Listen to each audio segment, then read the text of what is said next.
In October of the year 1994, 3 film-producing students disappeared in the forests of the city of Maryland. They were filming a documentary, and after a year, they found their footage. This was the first thing you will see when you start to watch the film The Blair Witch Project. The film that describes that it is one of the strangest and most terrifying films in the entire history of cinema, because, as you can see, the film is taken from a true story. 3 students from America disappeared in mysterious circumstances. They were filming a documentary. The terrifying and strange thing about the film is that all the footage, the students filmed it themselves with a handheld camera like this. You can hear their fear and the horror they saw during their journey while they were filming the film. And the idea also is that they found these footage while they were trying to search for those students. They didn't find the students. They found these footage. And this is a picture of the 3 students who disappeared. And until now, they have not been found. Come, let me tell you the story of this film.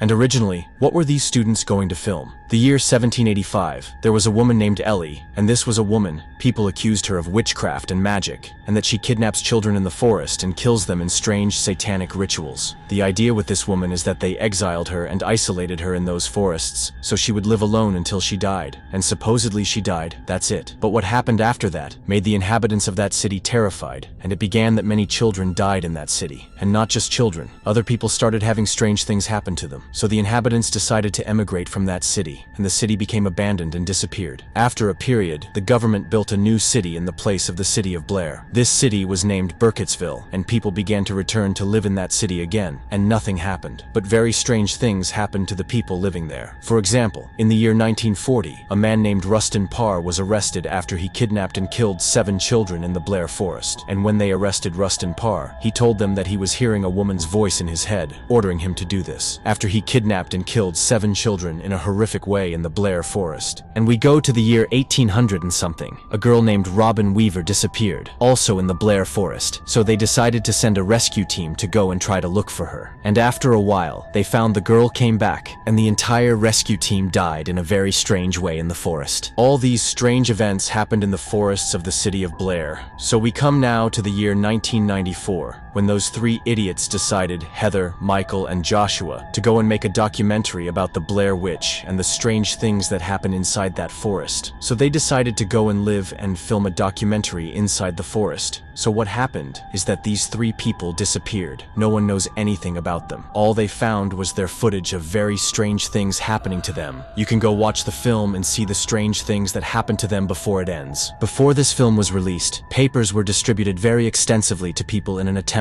to find these students. They even made a website and put up pictures of the students, pictures of police files, pictures of investigations, and videos with the families of these students while they are investigating their disappearance. And after 5 years, when the film was released, there were huge demonstrations and very big discussions in an attempt by people to search for these students and see how these things happened to them.